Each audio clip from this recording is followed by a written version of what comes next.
তারা আমাদের দেশ ছেড়ে চলে গেল, এই ধারা অব্যাহত আছে।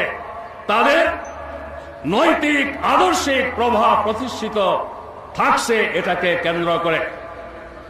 হযরত উলামায়ে কেরামের কাছে আমি বিশেষভাবে আবেদন রাখব, এখনো আমাদের দেশের রাজনৈতিক, সামাজিক, প্রশাসনিক স্নায়ু কেন্দ্রগুলো আধুনিক শিক্ষিত ব্যক্তিদের নিয়ন্ত্রণে আছে।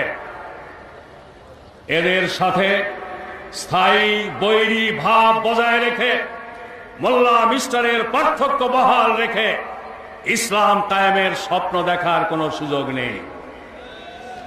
আধুনিক শিক্ষিত ব্যক্তিদের প্রতি হযরত উলামায়ে কেরামকে সহানুভূতিশীল হতে হবে।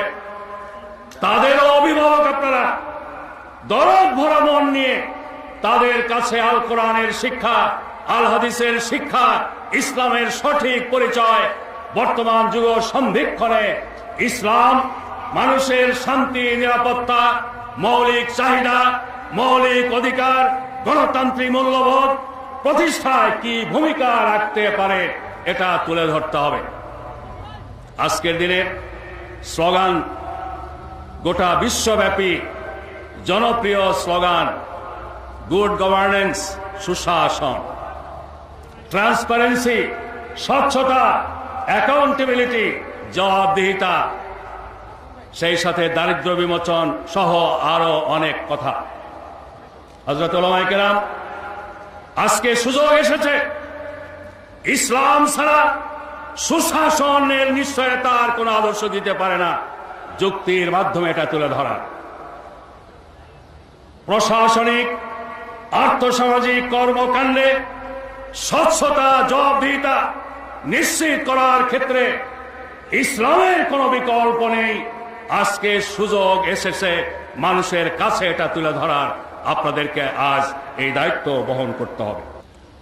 হযরত উলামায়ে কেরাম দুনিয়াব্যাপী ইসলাম নিয়ে বিভ্রান্তির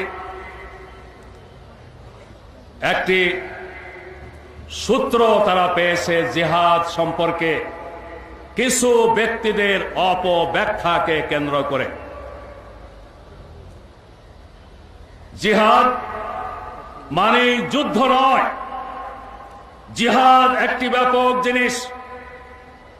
ইসলাম কায়েমের জন্য, মানুষের সমাজে শান্তি, কল্যাণ, ন্যায়, ইনসাফ প্রতিষ্ঠার জন্য, অন্যায়, অনাচার, দুরাচার, পাপাচার, শোষণ মুক্ত সমাজ গড়ার জন্য